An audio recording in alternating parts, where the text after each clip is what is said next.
મારી રસોઈમાં તમારું સ્વાગત છે. આજે આપણે બનાવશી lemon coriander Maggi.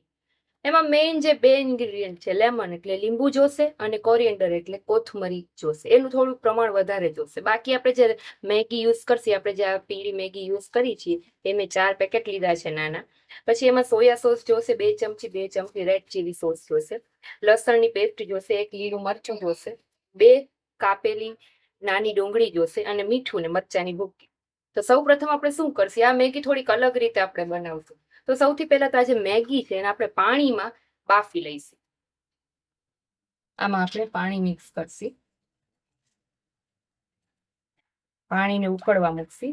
4 packet Maggi છે એટલે આપણે 2 ગ્લાસ જેટલું પાણી છે ઉકળવા મૂકશું. પાણીને આપણે ઉકળવા મૂકશી.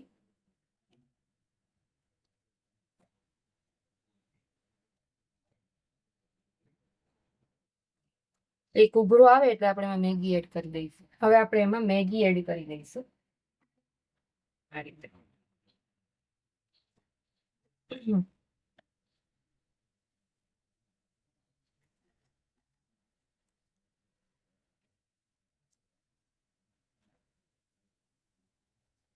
આ રીતે બધી મેગી એમાં એડ કરી દઈશું. અને થોડું પાણી હજી આપણે વધારે એડ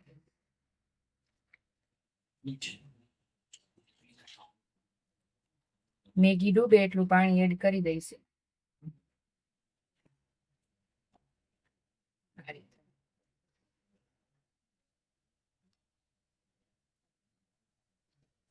હવે માથે એક ડીશ ઢાંકીને થોડીક વાર થવા દઈશું. ત્યાં સુધી આપણે એનો મસાલો તૈયાર કરી લઈએ. હવે મસાલો કેવી રીતે બનાવવાનો છે, તો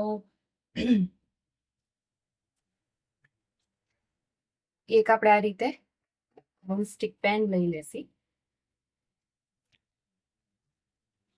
એમાં આપણે મસાલો તૈયાર કરશું. એના માટે આપણે જે કાચી ડુંગળી હતી એ આપણે એડ કરી દઈએ. આમાં આપણે ઉપરથી પછી તેલનો વઘાર કરવાનો છે, એટલે એક નવી ટ્રીક છે. આ લસણ ને મરચા હતા એ એડ કરી દઈશું.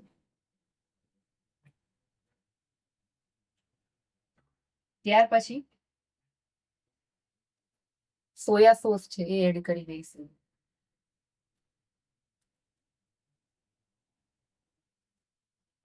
ચીલી સોસ છે એ એડ કરી દઈશું.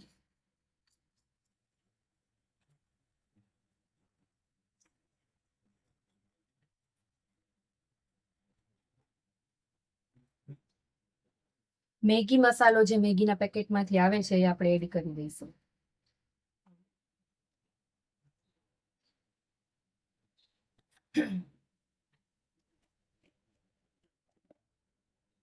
મીઠું એડ કરી દઈશું સ્વાદ પ્રમાણે.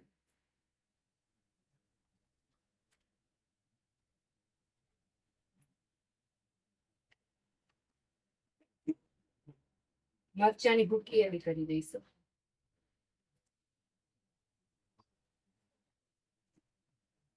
હવે આ બધાને આપણે સારી રીતે મિક્સ કરી લઈએ.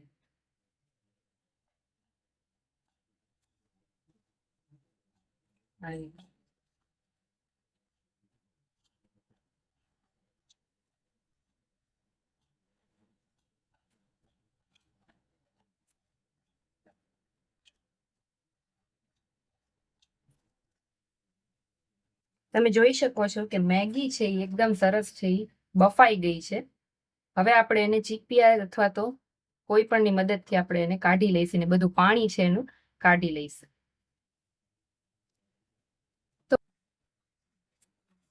તેલ છે આપણે મૂકીશું. આમાં આપણે તેલ, આ જે મસાલો તૈયાર કર્યો છે એમાં આપણે તેલ એડ કરવાનું છે. તો તેલ એડ કરીશું.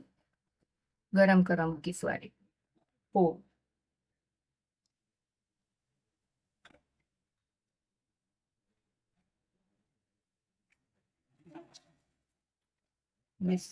ચાલુ કરીશું.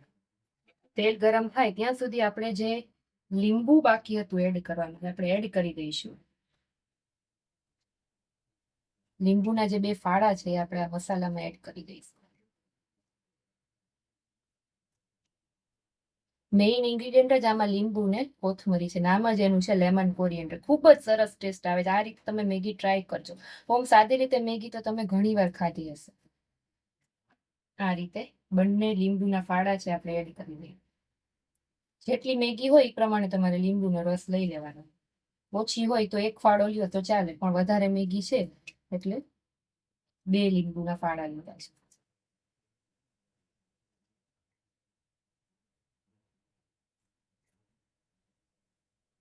કોથમરી છે એ પણ એમાં એડ કરી દઈશું આ રીતે. અને બધું સારી રીતે પાછું એકવાર મિક્સ કરી લઈશું. હવે આપણે ખાલી જે ગરમ તેલ છે એમાં એડ કરી આમાં, અને સીધી આપણે જે મેગી બાફેલી છે એડ કરી દઈશું. એટલે તમારી લેમન કોરિએન્ડર મેગી એકદમ ઇઝીલી તૈયાર થઈ જશે. સારી તેલ ગરમ થઈ જાય એટલે આપણે એમાં તેલ એડ કરી દઈએ.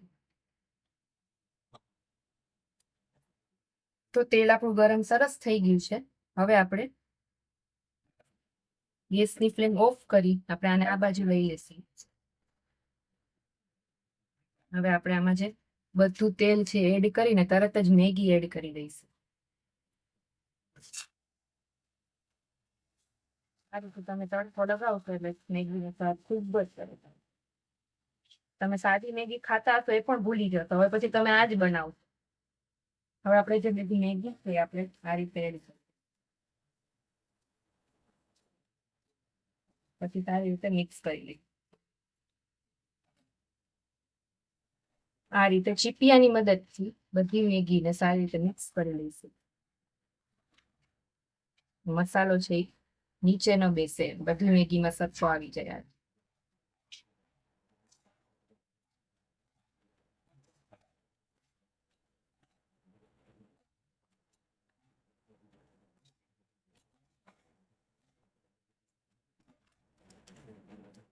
આ